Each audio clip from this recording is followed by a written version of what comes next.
city of Denver, the state of Colorado, you guys have been fucking amazing for the last 10 years.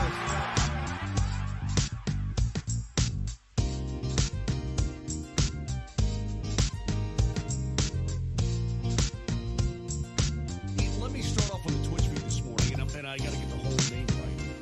Mile High Hockey Lab.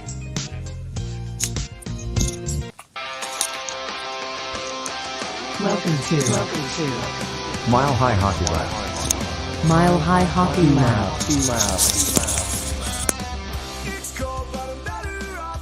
Hello and welcome to the Mile High Hockey Lab.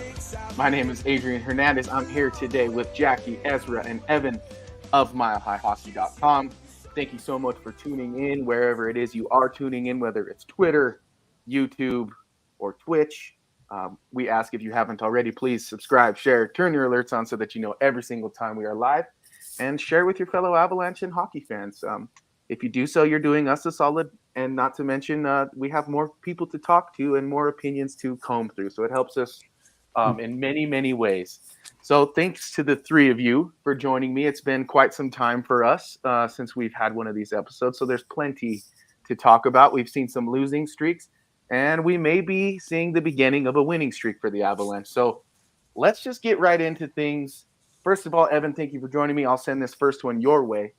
The Avalanche, again, only got 2 of a possible 6 points on their recent road trip, 2 games in California. What stood out to you the most in terms of their struggles, and what might you attribute that to? Yeah. First off, I'm happy to see all your faces again. It has been a long time coming. So the 3 games out in California, I'm going to admit I was very jet lagged still watching all 3 of them. So I was struggling to stay awake and watching them. But what I did take away from that through like blurry, half closed eyes was the fact that the Avs just have had this kind of, I don't know, bug is the right word, where they will naturally tend to play down to an opponent. Now that's granted mostly for Arizona and for Anaheim. LA was always going to be a good team, and that was always going to be a really tough game. You know, right. Not even 24 hours off a back-to-back, and LA hadn't played in 3 days. So I had kind of written off that game already before it even started. Now, mind you, it's not like the Avs were absolutely horrible, right? It wasn't like an 8-2 drubbing that St. Louis gave them, right? It was just that they were like 60% of the way there, I would say. And so it's just a matter of putting it all together, playing that full 60 minutes, putting in 100%, and playing to that level that we all know that they are certainly capable of doing so. They did it for 2 periods of the Anaheim game on Tuesday. Before nearly blowing it again. So there's been at least some improvement on that front, but I mean, certainly far from the best we've seen of this Avalanche team. Yeah, and I think you're onto something in terms of the scheduling, maybe playing a little bit of a factor in this recent losing streak. But getting back to what you were talking about, it's good to have you back from across the pond. Tell us a little bit about your time out there. Did you have some fun? Oh, it's wonderful.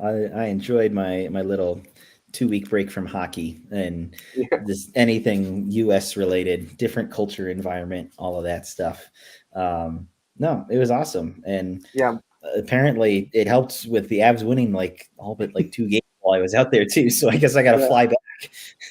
I was going to say, it kind of give you a little bit of a look inside of what it's like to be a hockey fan on the other side of the planet. You probably had to watch all the recaps, right? Instead of the games themselves.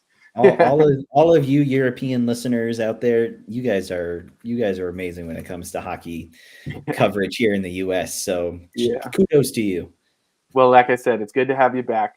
And you mentioned a little bit about the Kings game kind of setting up in a way, and I talked a little bit as well. But Ezra, I'm going to send this one over to you.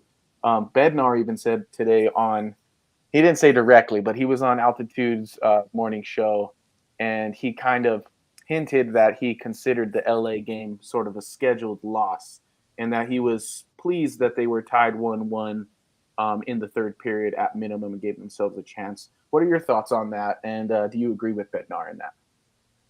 I mean, yeah, I think to a certain extent you have to be realistic. You look at the schedule and you see your team's played 2 of the last 3 nights, including the night, 2 of the last 3 nights, including the night before, and their team has been resting for 4 days. Yeah, there's going to be some challenges there. you add in a couple of injuries and absences, and it becomes pretty difficult to win that game from the puck drop. That said, they did play very well through 2 periods, and if a couple of bounces go their way, maybe they have a bigger lead and they're able to hold on in the third. So I think it was an impressive game overall, and I don't mind the loss given the circumstances.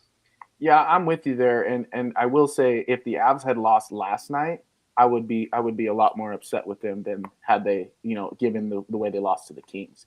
Totally. Because just based on what you said, and I'll keep this one with you before heading over to Jackie, and then I'll let her have some thoughts on the same question. Mhm. But we noticed that Bednar was pretty crazy with his line combinations last night, including having O'Connor, McKinnon, and Drouin on a line together. What did you like about some of those lines, and what didn't you like? I love the Blendnar, whatever you call it. I think it's great. I love that. I think it's I think it makes sense, especially you've got a couple of guys who you need to get going. McKinnon's been pretty good for the last stretch, but Rantanen's been a little slow. Obviously, Thomas Tatar is still a problem. Ryjo, problem. So, there's a couple guys who you need to get going, and trying something new makes sense. I was reading about a quote from him where he said the approach was to pair 2 offensive guys together who maybe have some chemistry or maybe haven't found chemistry with other people, and then a third guy who's a worker who's going to dig out pucks for them. And I thought that approach really worked. I mean, you saw obviously Logan O'Connor scored on McKinnon's wing, but it wasn't just the scoring. It was the whole night. That line was clicking. Drouin was working hard, keeping up with O'Connor. Really love to see that. I thought that line worked super well. Rantanen, Colton, and Olausson had a little bit more of a struggle there, but that's, Olausson coming into the league. You'd love for him to make an impact right away, but of course that's a lot to ask. And Colton, I thought, looked good. Rantanen looked himself, which, can produce 4 assists on a night where you don't even see him, but I didn't see him and he didn't have assists, so it's not great. But he'll be back. I'm not worried about him overall. And then the new look-ish third line with Wood, Kiviranta, and Johansson, I didn't have a problem with it. I thought, the best shift of the night for Kiviranta and Wood came with Fredrik Olofsson centering them. So, I don't know. It's Johansson is his own beast right now, and it's not a beast that I'm enjoying watching. But I think he'll have to figure something out because he has to keep his lineup spot at this point. Yeah, and just listening to you talk, I kind of wonder because I too, like, Johansson's shown us exactly what he can do, but that consistency just hasn't come through. And what I find interesting is you mentioned Rantanen having some struggles, especially scoring. I think it's been 7 or 8 games consecutively that he doesn't have a goal, which is absolute blasphemy considering he was a 40-plus goal scorer last season. It's 7 games, but he has 6 assists in that stretch. So he's not. But it's not the guy as we know, well, I mean, 40-plus goal scorer, that's a goal scorer's number. You know what I mean? So I agree with you. His production's still there, but not the goals are what's missing. Jackie, what did you think of I loved the Blednar. That's great. The Blendnar lines. And if Miles Wood was on the line with McKinnon and O'Connor, is that the fastest line in Colorado history? That would be a line where McKinnon would pass to 0 people if that was the line.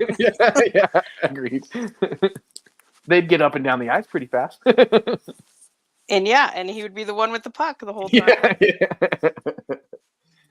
But tell me what you thought about the kind of crazy combination of, I guess it wasn't so crazy because it sounds like it was calculated. What do you think of that approach?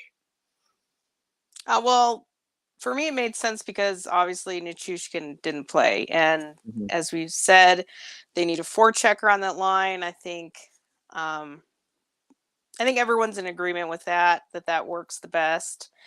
So I wouldn't really expect it to continue. I think it worked in a small sample size, but if you really try to ride it out too long, O'Connor's skill deficiency is going to start to shine through. It's nice that it worked in a pinch, but there's a reason why, guys are kind of slotted the way they are, and it'll get back to that. I guess for me, the most intriguing thing was trying Colton as more the second line center with Rantanen, and then it's probably not to evaluate that group with Alausen, who I thought did well. Like he seemed like he knew what he was doing. He was making the right decisions with the puck and everything, but it's just not going to be a good test to see, can Colton really be the 2C that we're looking for? Can it work with Rantanen? I think that's something that they're going to need to flesh out down the line, because they are going to need more options than Johansson on the second line, which has been marginalized for like the last probably at least 2 weeks at this point, is just throw the new guys together and marginalize it. That's not a second line. So Yeah. they're going to need like an alternate option there. And I was glad to see them explore that. So if that's what they continue moving forward, it could pay dividends down the line. So we'll see about that. Yeah, and I like elevating Ross Colton because Ross Colton has been playing Colorado Avalanche hockey from the start of the season till now. I feel like he among others like Logan O'Connor have kind of exemplified what Jared Bednar expects from his forwards, especially in the middle and bottom six. So I'm with you there. I think that would be cool to see him as that option to Johansson if that's not quite working out. But something that has been working out and in absolutely crazy ways is Curtis McDermott is scoring goals. And Jackie, I'll keep this one with you because you and I tend to have fun with Curtis McDermott. But do I owe him an apology? Is he better than I was giving him credit for? I would say no, because nothing else has really changed. He never plays. When he does, he gets no minutes. He still doesn't fight. He still takes dumb penalties. It's nothing different. Like the evaluation of it isn't any different. It's nice that he scored 2 goals. I mean, yeah, we'll give him credit for that. And as a forward, because I think before this season, he had not even like an assist or a secondary, nothing as a forward. So at least it's working out for him. But, he's shooting like 60%. Yeah, I was gonna say 66% shooting percentage right now, which is So I don't know. Like I said, I don't think much has changed. Hey, good for him. Like he scored a goal. It helped the team win. I mean, that's great, but I still think he's getting traded. So if this helps the trade value, then everybody wins. Exactly. Well, you can throw on the tape and say, look at him going skate to stick, top shelf. You're just going to send me a 4th rounder?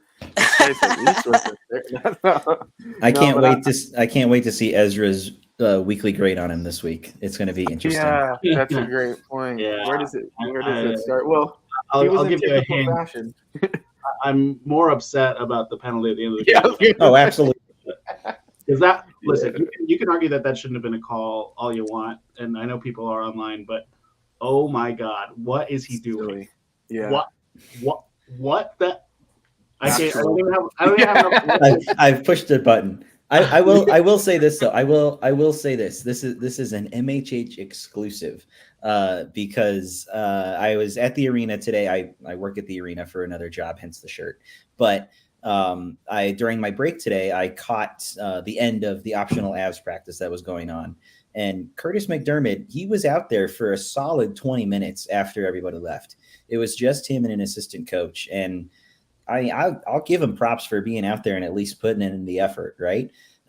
It's not like he's just been like slacking off doing whatever, right? He knows he's not a Nathan McKinnon or a Mikko Rantanen star who can kind of just do what he wants and he's going to be in the lineup every night.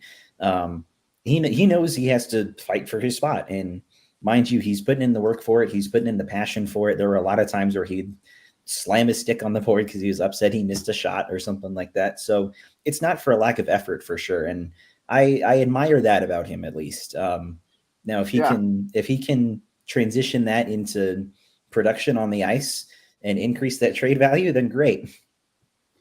Yeah, well, whatever assistant coach he works with next, hopefully they also throw a barbecue grill out on the ice for him to get rebounds off of, because apparently that's what's working for him. I saw a video, and that thing was making the most atrocious noise when they were banking it off, but he was gathering the puck and shooting it in. So I'm with you. I think if anything we can take away from the McDermott experience, it's that hard work does pay off in some ways. It's just you are who you are. Ezra, tell me what your thoughts are on that penalty. Yeah, well, I just want to say, I mean, if there is an area where we maybe owe him an apology, it is in overlooking the fact that he is, seems like a great person with a great work ethic, and Yeah, exactly. all that. I don't have any problem with Curtis McDermott the person. I have a problem with Curtis McDermott the roster spot. Yeah. So it's yeah. And then yes, I have a problem with that penalty last night. It's insane for the referees to put us down 5-on-3 in that situation for such a light roughing. But it's also insane for Curtis McDermott to put himself in that situation when he knows his reputation. He knows he's targeting a young star player. He knows these things, and he's not a stupid guy. So it's incredibly frustrating to see him do something like that. Yeah, well, we saw McDermott and we saw Oscar Olausen, who was called up pretty much as a result of the fact that Nichushkin and Cogliano did not play. We also did not see Cale Makar and haven't since, I believe, the third period of the overtime loss. So, Bednar did mention that he almost played last night. Jackie, I'll send this one to you. Did you pick up on anything in the last few games that might hint at what Makar is dealing with? Is it just the same nagging injury from the start of the season, or what do you think?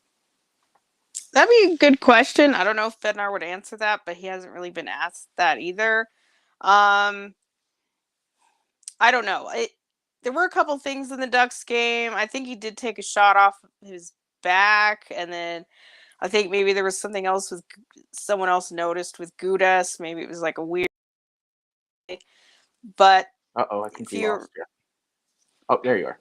no, can you hear me? Yeah. Okay.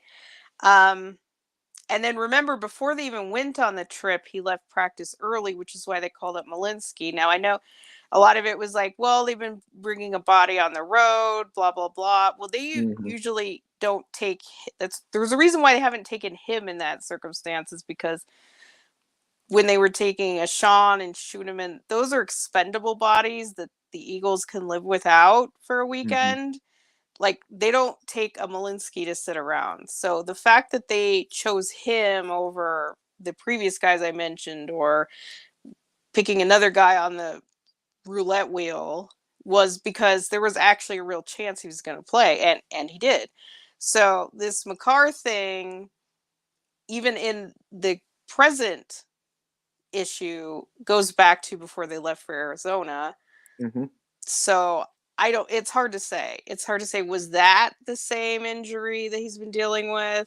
Was that a new one? Was what he picked up in the first Ducks game a new one? It's probably all related. Like, I think he's just trying to manage and deal with this chronic issue that he's been dealing with. But it is pretty alarming that he couldn't even finish the very end of that game, which included overtime, which that's probably not as taxing. You're not going to get hit in overtime. You're just going to skate with the puck. And that he wasn't able to go for that is a bit concerning. I mean, it does sound like he's probably going to play tomorrow, so that's good. But it just seems like this issue's not going away. And you just wonder, and you hope not, but you think, is the dam just going to break one of these days? So he's just going to finally just break. Yeah. And and need like a long time off. I think we all have some sort of PTSD from the Landeskog situation, because Landeskog played a whole entire season and won a Stanley Cup on the injury that is holding him out for the last 2 seasons. Well, so I wouldn't go there at all. Like, the Landy thing is, you had surgery and it didn't work. So we're not even close to that with Makar. He'd have to. I guess my point is, it's a slippery slope, because if it is something that doesn't require surgery now, but it's being managed, and then the injury does go to that next step where it does require surgery, he's probably going to have to. Like, he's probably going to have to at the end of this year. Like, if it's a hip thing, Miles Wood had a hip surgery and he came back the next year and he's been good ever since. I think it might be something very similar. I think Wood kind of had that chronic and he missed time, but he finally had it and he's been good ever since. So it could just be something like that. So I'm not going towards Landeskog at all. Like, I'd put Foodie more in that category right now than Makar. Yeah, and I don't like, want to. Yeah, I don't want to like, scare anybody, and I'm not yeah, going there. I just know that he the just hasn't even potential's there. had his surgery Yeah, yet. So yeah, they it's fair. if they make a step to fix it and then he's better, that I think he'd be fine. It's just a matter of he's gonna have to do it at some point. Like, Right. he's just clearly just managing this thing, and we're only 25 games in. Exactly. Well, and as you mentioned, we're only 25 games in, and we are already dealing as the Royal we the Avalanche are already dealing with injuries, and we'll add another one to the list with Bo Byram taking a hard hit last night. It didn't look very good, and I know Logan O'Connor was quoted to say he didn't even see it; he just saw Byram on the ground in that position. But that speaks to the situation with Bo and Byram. And now we were told by Jared Bednar that it was not head related, that it was just an upper body injury. Now I don't know what's making him tell the truth there. So there's that. And I also can't tell if he was pulled for precautionary reasons. Um, Evan, what do you know, if anything, about that situation, and what's your read on it? He was at practice today. He wasn't skating. He was just there watching on the bench. I believe he took a workout, if I'm not mistaken. But I mean, I think Logan O'Connor and every Avalanche fan have the right to be worried about Bowen Byram, especially when it comes to things even remotely close to his head, right? Just based on the history that he's been through and all that. And it's not like it was a dirty hit or anything like that on Max Jones. It was a completely fine hit, right shoulder right into the chest. That was a perfectly legal hit. It's the whiplash that can bring severe concussion symptoms, right? That is a concern, and looking on second thought that their heads did collide. But the fact of the matter was that he was sitting on the bench after this all happened and like smiling and laughing. And I think that kind of was relieving at first until he didn't show up for the third period. So it would make sense then as to why he could have been precautionarily pulled, as you say, Adrian, and maybe the spotter saw something in those final few minutes that they didn't like about Byram, put him in the quiet room and saw how he reacted pretty much. And ultimately, there's not really much more to it than that. We'll have to see how he's doing in the coming days. I don't remember what Bednar said about him this afternoon, so I'll have to go look, but certainly not ideal. He said he's hopeful he can play tomorrow. That's good. Yeah. And I will say though, going back to the defenseman talk, I am very glad that the Avs have some good defensive backup. They have some really good talent that they can bring in reserve. We've already seen that with Caleb Jones. Sam Malinsky's done a pretty good job, and you still have Brad Hunt down in the AHL if you really need that experience. I hope they don't get any further. I think they're at the max of what they can be missing. Mm-hmm. I agree with that statement, though. Yeah, I mean, Jack Aiken probably wouldn't be horrible, but he's definitely not to that level yet. I really don't want to see him in the NHL now. He's not even that good in the AHL. Well, Evan, you mentioned the spotter, and that's kind of what I was thinking. Was he? Well, he would have been back. Like, he was gone longer than 15 I minutes. bet you, though, when he went to the room, because I don't think he left from the spotter immediately after the hit. Because as you mentioned, Evan, he was on the bench kind of giggling with everybody. I think when that probably happened was in the intermission because it was pretty close. So that might be why I think it was probably just like, well, if we lose because we don't have Bo on the ice to the Ducks in December, I think we'll be okay as long as we have Bo on the ice when playoff time comes around, yada, yada. There's just a risk to reward factor, I think, that was probably put into place, and that's why he didn't go back in. And that's just a hopeful thought, though, and kind of connecting the dots. I would have preferred them to call it precautionary if that's what they were doing. Yeah. So I guess this also gets to, do you believe them or do you not believe them? Yeah, exactly. If you believe them, then it could have been like, like Evan mentioned, the whiplash. Maybe it was maybe his neck was sore and just they just decided to pull him, or it could have been like shoulder. I guess it's good that it wasn't anything serious where he's possible to play tomorrow. Right. If you believe they're worried about the head or not, I guess that's where you go with this. I hate to say it, but when he had his issues before, it was 2 days delayed onset. So tomorrow's really going to be telling. Yep. Yeah. If he's still feeling all right. But if you believe that they're not concerned about the head, that it is something, Bernard did say he was getting treatment, so that could actually be something that he's dealing with, some soreness or something. Yeah.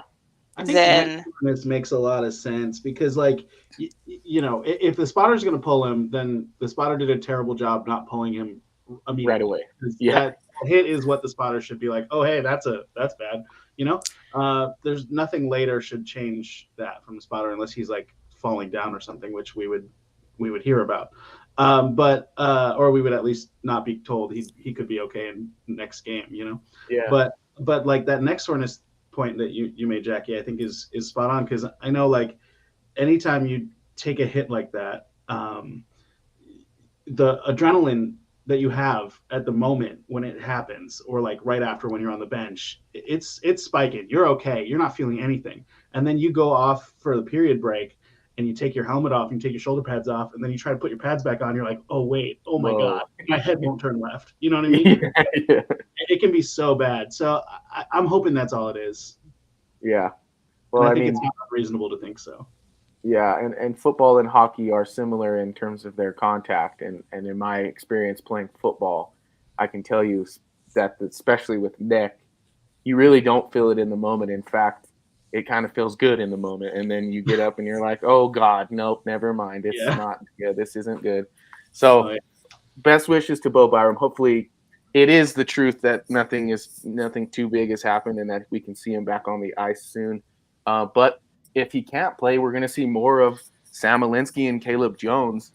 Jackie, tell me what you think of Sam Alinsky's performance last night, and double down and tell me about your thoughts on Oscar Olausson, who got like 11, almost 12 minutes last night. I think they're both done well. Alinsky, it's interesting. He's been playing more than Jones, and I know that they had him paired with Byram, and so that's going to bring his minutes up. But they've been mixing it a lot. Like Byram's been playing with a lot of different defensemen. I think at one point he went out 3 straight shifts with 3 different D partners. It's like, okay. Yeah. I think people don't realize, like, he is playing a lot, and a lot at even strength, but that's beside the point. So I think Malinsky's done well. Maybe they're a good match, because I think that giving Byram somebody else that has speed, I think, is something that he kind of misses when he's out there with Manson. And so he's not like the only one that has to go back and get the puck.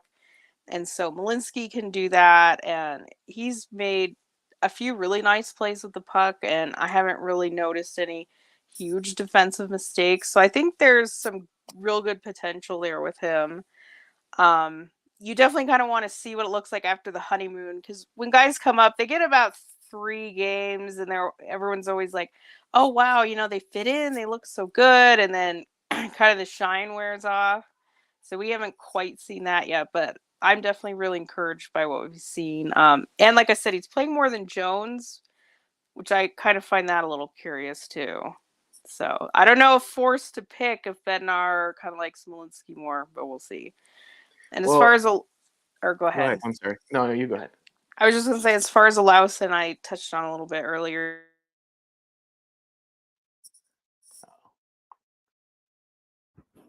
Did we lose Beep, Jackie beep, again? beep, beep, beep, beep, beep, beep, beep, beep, beep. Well, she was mentioning that she's sending us more code. Entire power play is like a bad idea, and it's not going to create a goal.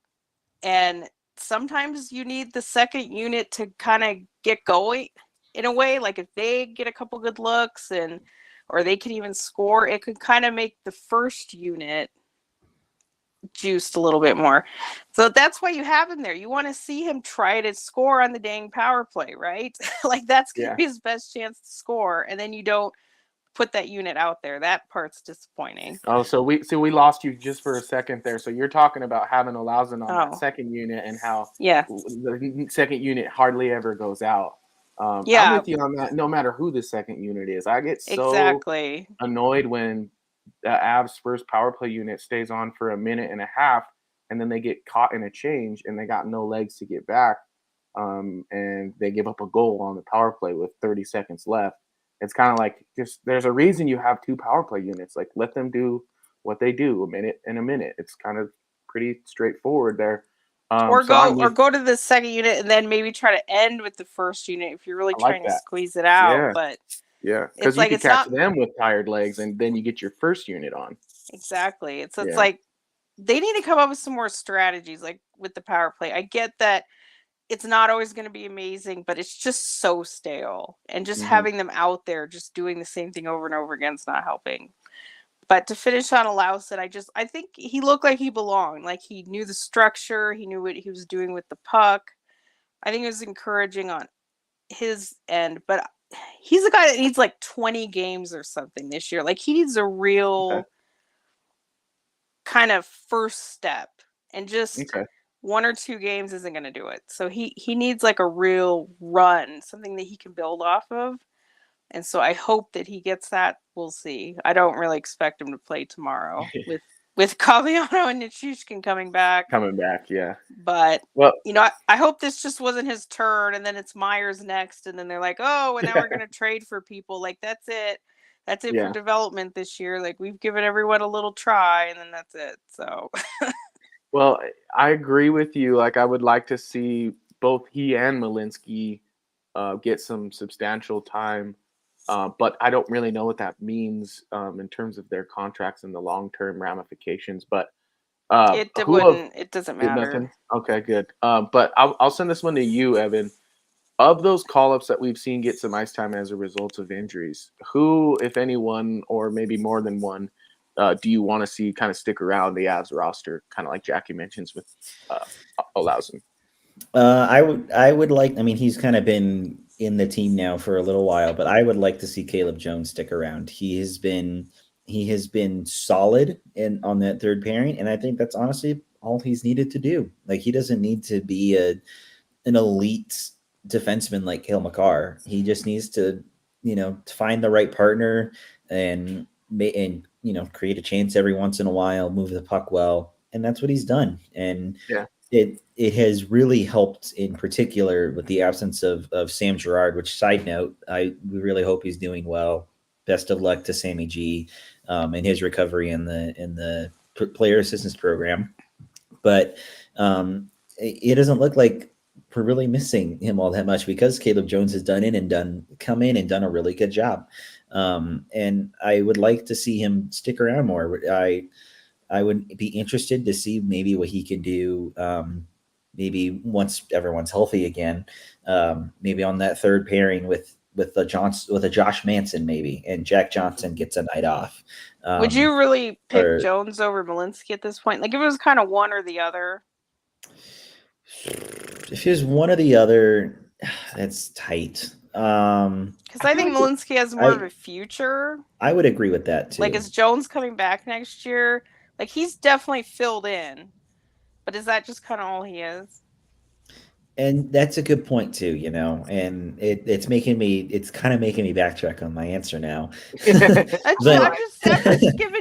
I'm just giving another, devil's advocate here, because I agree he has been solid, but like I said, it's kind of interesting that Benar's choosing already to play Malinsky more. It's a little interesting. I think Malinsky has the higher upside, like you said, and his future is probably a second pairing defenseman, and Caleb Jones' ceiling is probably a third pairing defenseman. But which one is more consistent at that role right now? It's probably Jones. I mean, Malinsky. Yeah. I've loved Malinsky. I love that he's getting a shot. I wanted him to get a shot from the start of the year, even though he had a rough preseason. But last night he was the worst Avalanche defenseman in all underlying metrics, and Caleb Jones was by far the best. And that's not consistently what's going to be true. I think that has a lot to do with the forwards they're playing with. So, but this is also why I'm not going to say it's Malinsky after 2 games. Like, right, he's still in the honeymoon. Everything he does is great. We need to see what he looks like when he makes a mistake. So I get that. I'm not saying like, oh, he's better. They should just keep him. But I think it's something they really need to evaluate, though. I think it's going to be a real battle. Yeah, and I think it does speak to something that Bednar has the confidence to give him more ice time too, which probably will affect those underlying numbers slightly as well. But that is very interesting, Ezra, that Caleb Jones was the underlying best defender statistically by like a mile. It's the next best defenseman in underlying metrics is Curtis McDermott. But he doesn't count. He doesn't count. And Jack Johnson follows after that. Which is we need to see it over more than one game. But and if that holds. While we're in this realm, the stats, I just want to quickly say Olafson's night from an underlying statistics perspective is pretty brutal. He's by far the worst forward, except for the only one close to him is Mikko Rantanen. So that right there tells you like, okay, like what's going to be reality, because that line does really poorly. Yeah. So obviously, is it the matchup? Is it sometimes something's going on. Mikko Rantanen's not scoring goals and Curtis McDermott is, so something's definitely going on right now.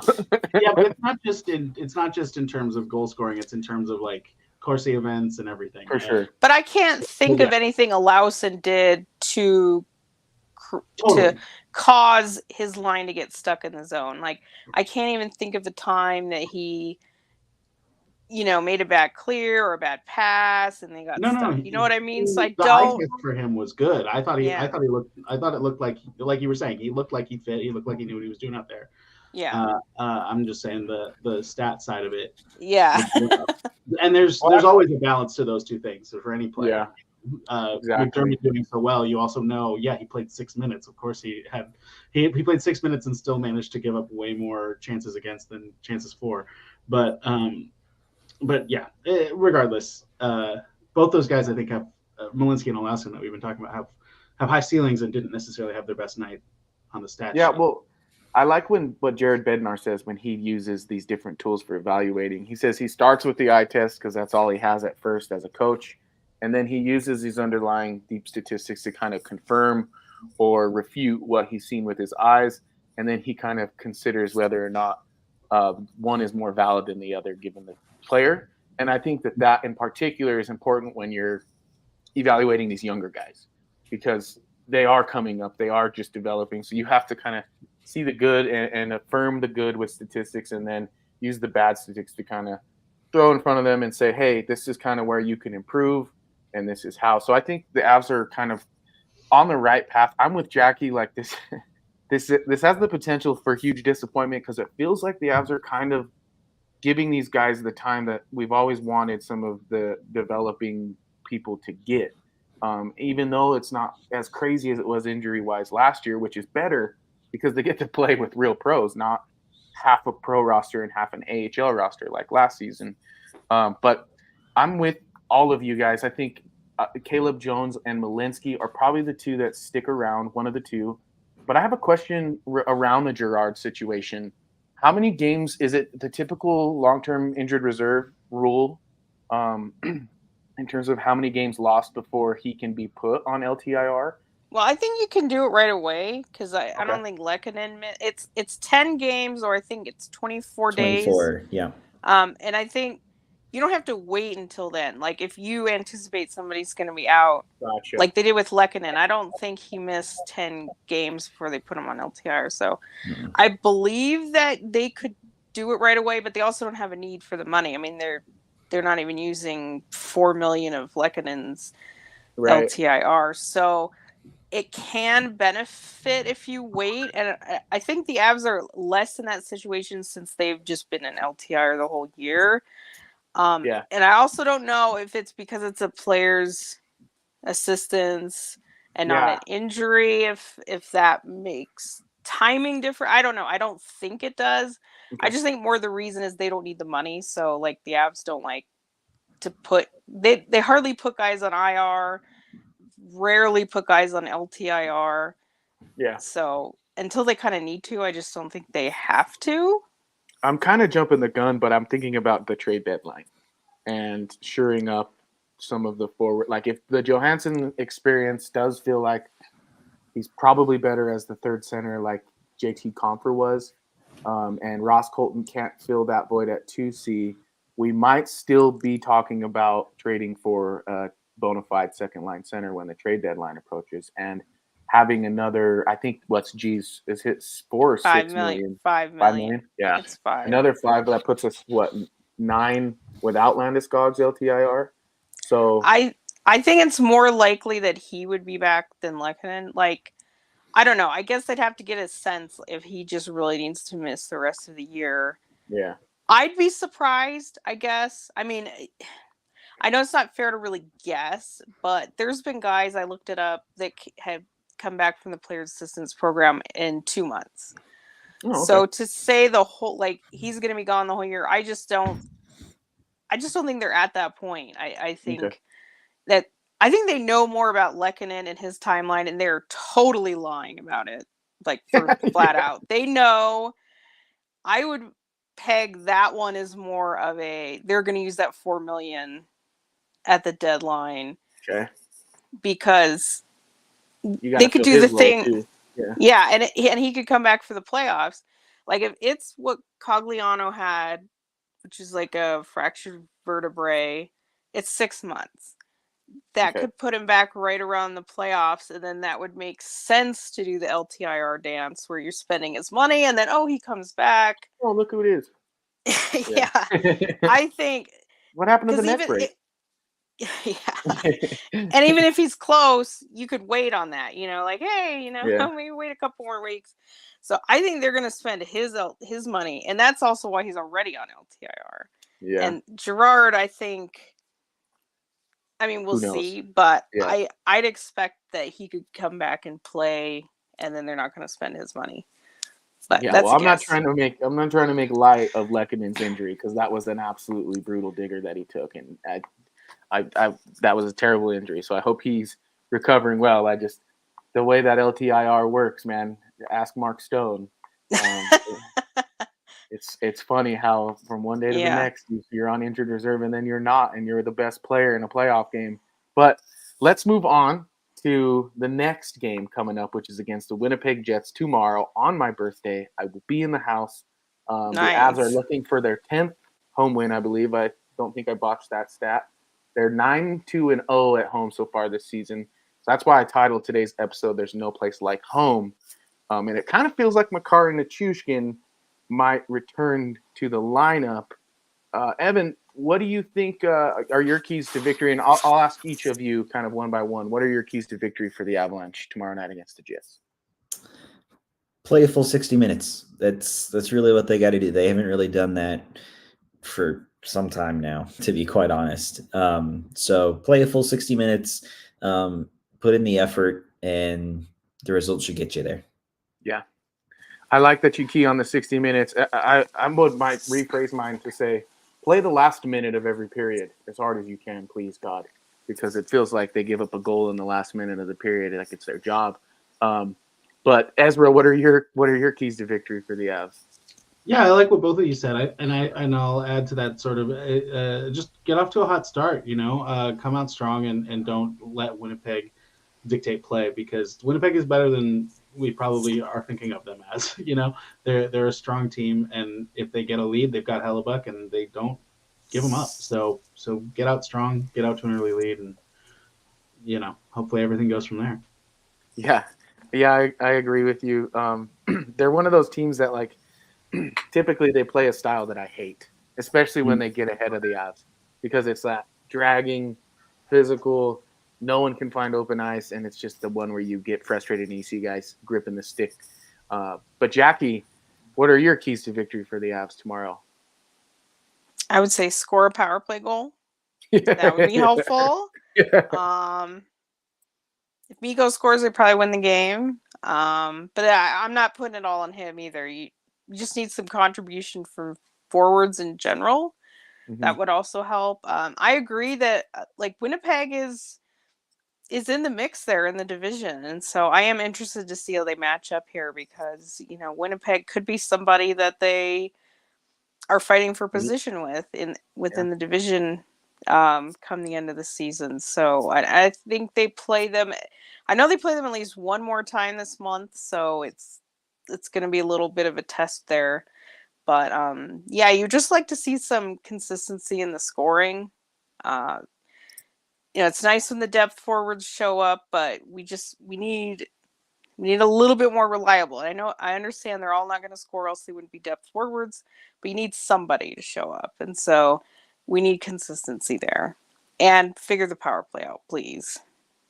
Yeah, figure the power play out because on paper this power play should be nasty. I think Makar's absence kind of has a little bit to do with it, and him being banged up probably has a little bit to do with it. But I'm kind of with you, Jackie. I think it's gone stale with the approach, and I think maybe just adding in a couple wrinkles that haven't been a part of that yet, I think would go a long way to kind of revitalize that power play unit, especially the top unit, because it just feels like they get in, they cycle, they try a point shot, that doesn't work. They get it in below the net, they try the bumper, that doesn't work. They try the cross ice from Rantanen to McKinnon on the dot, that doesn't work, and they just keep cycling those approaches over and over again. And there's got to be something else. I know these guys do what they do, and they do it well, but there's definitely got to be something else. I'm with you there, Jackie. Evan, I want to ask you though, do you have any update on Cogliano's status? Will he play tomorrow night? I think if I'm not mistaken, Bednar said he was hopeful, but Cogliano would play. But I mean, considering that Olausson was not sent down after the Ducks game, unless I missed something, I don't think he did. That he's still around, that he might just get another shot at it. Okay. Yeah, I think they're hopeful for like all four of them. We'll see. I think that's honestly a good point. They're hopeful for all of them. Yeah, and hopefully all four of them play for my sake, since I'm being the joint. Love watching the big dudes. But the Avs have 4 home games, obviously coming up with the Jets as well. Excuse me. Yeah, this will be the second of a 5-game homestand. Longest homestand of the year, so you really got to make the most of it too. So does Prosvetov play in this homestand, or given the 2 days between in most situations, or a day at least, do we just see Georgiev go on a start run? Jackie, I'll ask you. I thought about this. I could see it either way, but if I had to guess, I would just say they're just going to ride Georgiev. If Prosvetov is going to get one, I would say maybe the Buffalo game, which I believe is the last one, because then it would give Georgiev like almost a week of rest, and then the game that he would play again would be in Winnipeg, and so I think that's going to be a big game for them. So I think if they sense any sort of fatigue, maybe they rest him up and get him ready for that one. So that's kind of like my choice B is probably that Buffalo game, but I think we might not see Prosvetov until the back-to-back, which is Winnipeg and then back at home for San Jose. So you definitely can play Prosvetov against San Jose. I think he's definitely going to play that one, but is that the first time we'll see him? I'm not sure. And by the way, what a brutal back-to-back to go to Winnipeg. Mm-hmm. Yeah. And I understand every team has to do back-to-backs, but can we cut out the going to another country and coming back-to-backs? Because it's terrible. Like they have to sit there and clear customs. Sometimes it can take over an hour. Mm-hmm. Like I can why? speak from experience. Even on a private charter, like you just don't walk off the plane. That's terrible. Like, and then they go back to Chicago the game after. It's just insane to me. Like I understand that the Matrix has to do with availability and this and that, but I'd put my foot down and I'd say we are not going to Canada on a back-to-back. Like there's 7 Canadian teams. There's a whole lot of other options to play someone else. We're not doing this. So I think that's terrible, first of all. And if they play bad against San Jose, that we might not hear the end of it from Avs Nation. Yeah. I'm doing some investigatory work here, and it looks like it's at least a 3.5-hour flight direct from San Jose to from Winnipeg to San Jose. No, at which least is- it's here. No, at least the other game's here. So it's they come back home. Oh, okay. I was like, what? But- They're flying from San Jose? Okay, yeah, okay. So they're But flying from Winnipeg still- to Denver. So let's do that. Probably like the same length Yeah. of flight, honestly. I guess it's a little farther. And I know the game's a little bit early. I think it's 5, maybe Mhm. it's 6:00 in Winnipeg. But still, like, you should be able to schedule and not have a team go to Canada and back. Like, if they go to Canada, keep them in Canada. Yeah, well, back. the connecting flight numbers are about the same. So I'd assume that the overall direct flight numbers are the same. So if we think about that if the game ends in Winnipeg, let's see, if it takes 2.5 hours, the game ends at 7:30 their time, and then they fly to It'll Denver. be like it'll be- 8:30. Yeah, But it's usually longer than that. Like, they probably won't get on the plane until, I'd probably say 10. they're and then definitely they have to- landing in Denver the next day. Yeah. Either way. Yeah. So like- they'll have to go home, take a nap, and then probably won't go to morning skate, right? No. Oh, they Probably never no. do, yeah. So then they'll have to show up. Some guys show up to the rink as early as 3 hours, 4 hours ahead of time. So like, yeah, that's just absolutely ridiculous. How does they asked Bednar this on the morning show on Altitude today. They said, do you look at the schedule ever and just curse the heavens? And you wonder, like, do they run these schedules by coaches? And I think they give them to the organization, but okay. for if they have any huge objections, but that's more at the organization level, or it has to do more with like ticket sales and this and that. Like, honestly, it's so funny for all the grief that they got for this LA back-to-back. Like, that's the back-to-back you want is Anaheim, LA. Anaheim to LA, right? like if you can't do that, Or New York, New Jersey. Exactly. Yeah. So those are completely understandable and what you should be doing. And it's funny, they usually play well in the second half back-to-back. I wanted to mention this earlier. Like, they had some crazy record, like 15-2 or something. Yeah. Just they burned everyone out against the Ducks. They played for almost 30 minutes, and it's like I'm just looking at this and I'm so blown away. They're gonna play in Winnipeg and in Denver and then in Chicago in a 3-day right, span. exactly. To me, that's aggravating. Like, yeah, to go to Canada and come back it's just I don't understand that. I don't understand why they can't have home back-to-backs. I mean, one thing against the same team, but, could you at least do home back-to-backs? They never do that. It's always like, go somewhere and then come back. To me, that just doesn't make sense. They should be able to do better than that. Yeah, I'm with you there. But you know what? Let's get into the fun part of the show since we're over here arguing about, well, not really arguing, but commiserating over the schedule. Let's talk about our bold predictions. Evan, you did an 11-game bold prediction. So I'm over here trying to figure out if you got yours right. Your prediction before you left was that the Avalanche would go 6-5 over their next 11 games. So you said so ahead of the Seattle game, which they won. So that's 1. They beat the Ducks the next night. That's 2. They beat the Stars the next game. Beat the Stars the next game, 3. Lost to the Preds. Beat the Canucks, 4. Beat the Wild, 5. Beat the Flames, 6. Beat the Lightning, 7. Lost to the Coyotes. Beat the Ducks. So I think you did it. I think the answer is you got it. I was very pleased about it. I was checking on my phone too right before we started. You were. So you could have told me before I went. I was just like, yes, yes. All right. Well, that's a ding, Evan, and you earned one there. Ezra, yours on the same day was that the Avs would beat the Kraken, which they did. That they would then lose to Anaheim, which they did not. And that they would beat Dallas, which they did. But they did lose to Anaheim a couple games later. So they did. Yeah, I was gonna say, you know what? I'll give you a ding because you got the 2 wins right, and you were being modest. You didn't want to say they would win 3 in a row, so I'll take it. You get a ding. If I could give a half ding, consider that a half ding. And then I believe I was able to get one off, and I wrote it down. Everyone, it's breaking news. my bold prediction was that Nathan McKinnon would have a 4-point night against the Seattle Kraken, and I don't think he did, but he did have a 3-point night. He had 3 assists that evening, but Hefting. he was an empty net goal away from 4. A And little too bold.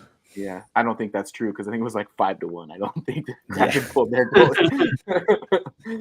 But let's play that funky music and then let's think on our predictions this week. It's a bold strategy, Cotton. Let's see if it pays off for him.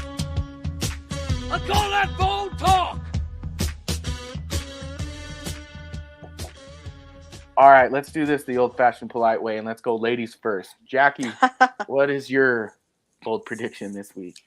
Well, I wanted to say, do I get, even though, because I didn't have a bold prediction on the last show because I was in Seattle, but I did get in our bold prediction roundtable correct that Logan O'Connor would be on Nathan McKinnon's wing for at least a game this year. So Give I'm it to cashing her. it in. I'm cashing You give it in. to her.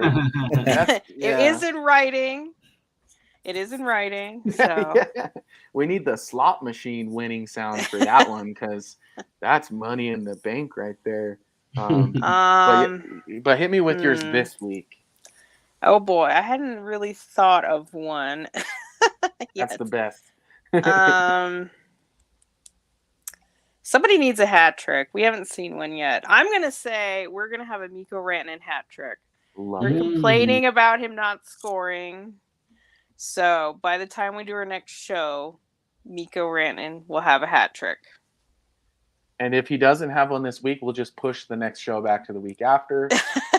Just kidding. Hey, so yeah, it's on you all to see how long that leash is. Awesome. So I have you down. Mikko Rantanen will score a hat trick before our next show. Mm-hmm. Yep. I like that. I like that a lot because the guy is just due. Exactly. And we haven't had a hat trick yet this year, so crazy. So Absolutely he's due crazy. and we're due for a hat trick.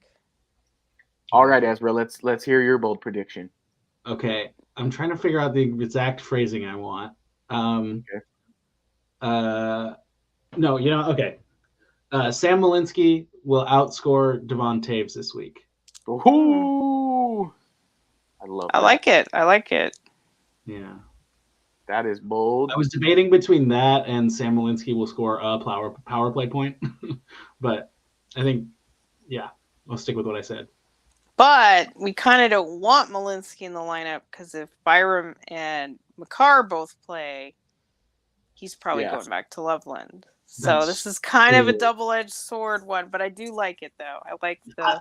I think probably one of those guys misses tomorrow. Yeah. I think you're right. I'm like, can we maybe just shut Cale down for a week? Truly, just let him recover. Yeah. Yeah, exactly. If it's that kind of injury, then give him another night off.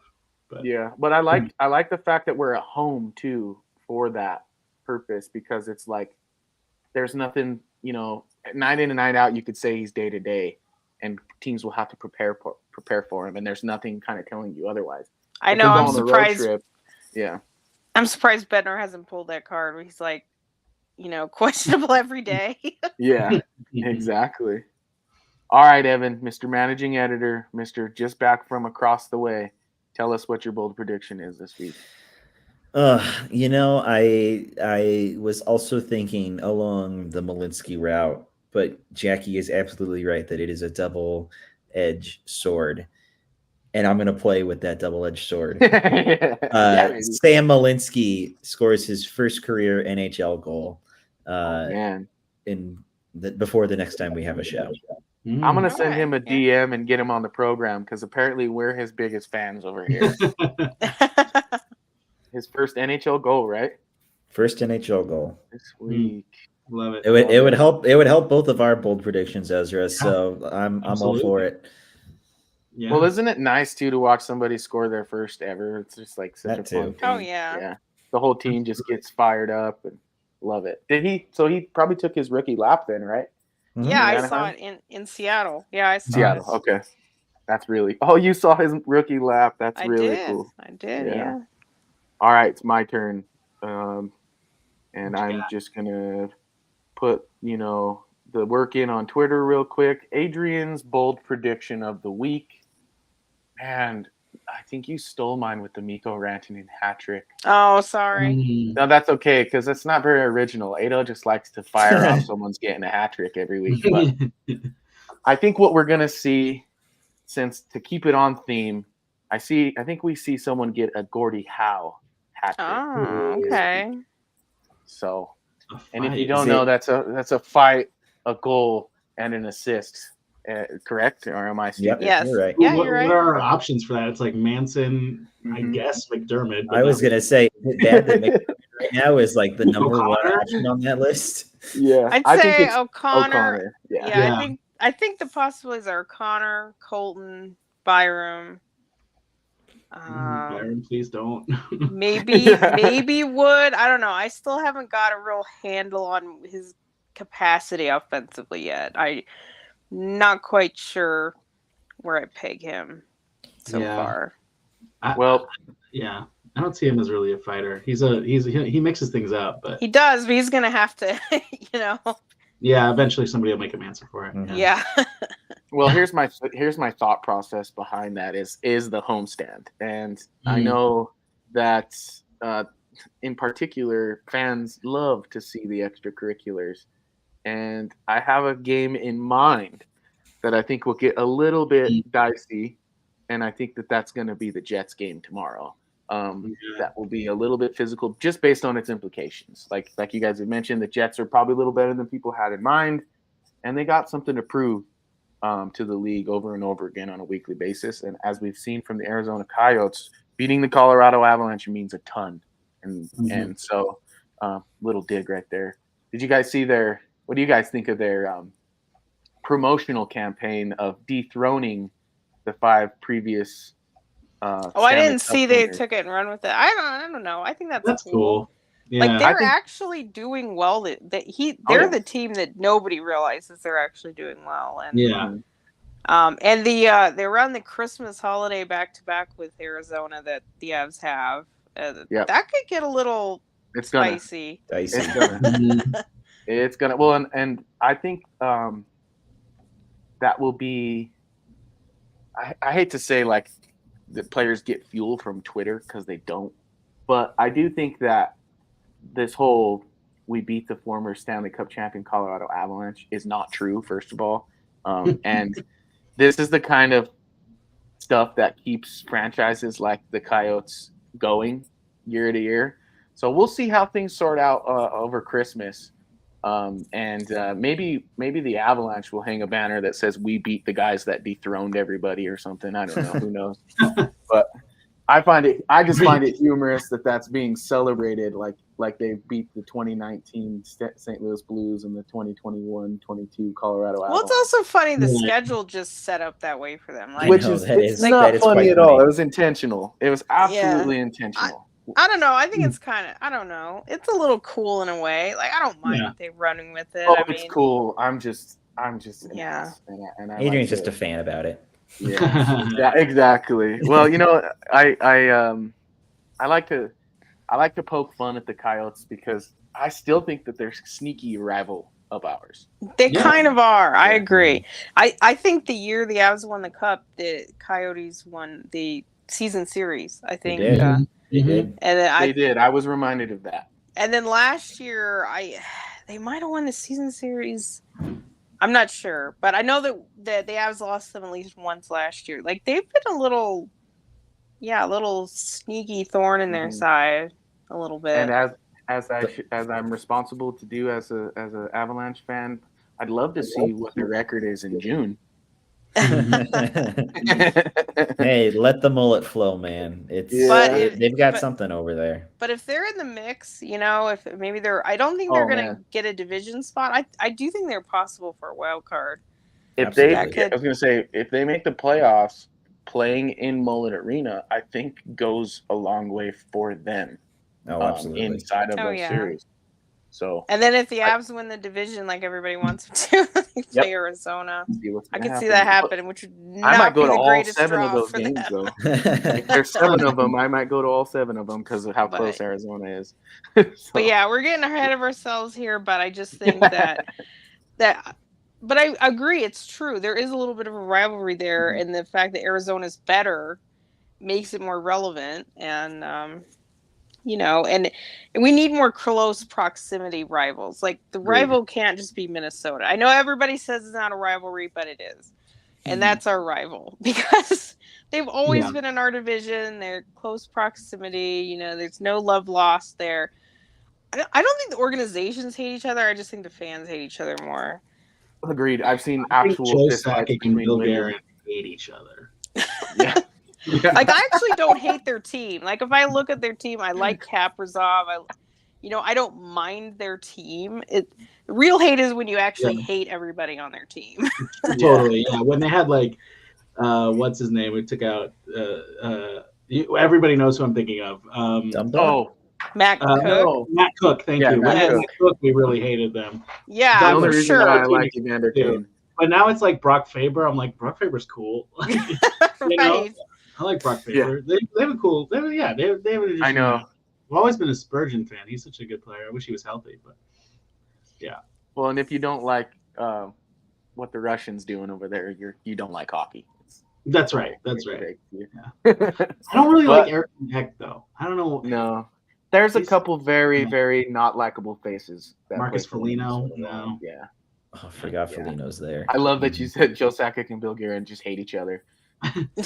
It might be true. They played against each other enough. Yeah, exactly. It's Not awesome. that Guerin could keep up with Sakic, but Yeah, hang on now. But more rivals isn't a bad thing, That's right. Keeps it spicy, makes it interesting. Exactly. That's right. Well, you guys kept it spicy today on today's program, so thank you guys for joining me, and thank you, Avalanche fans, for listening. This has been the Mile High Hockey Lab. If you enjoyed what you've heard or seen, please go give us a follow on X. That's at Mile High Hockey or at MHH_lab. You can also find this catalog on Spotify. We're working to get it on more streaming platforms, so keep an eye out for that. And of course, every episode is broadcasted live on YouTube, Twitch, and Twitter or X. 2023, what have you done to me? But we have a lot to look forward to with the Colorado Avalanche playing the Winnipeg Jets tomorrow night. We hope that you folks tune in and send us some messages and react to our bold predictions, because who knows, maybe one of them could come to fruition tomorrow evening. That's all from me, Adrian, and my friends Evan, Jackie, and Ezra here at the Mile High Hockey Lab. You folks have a wonderful night. Go Avalanche.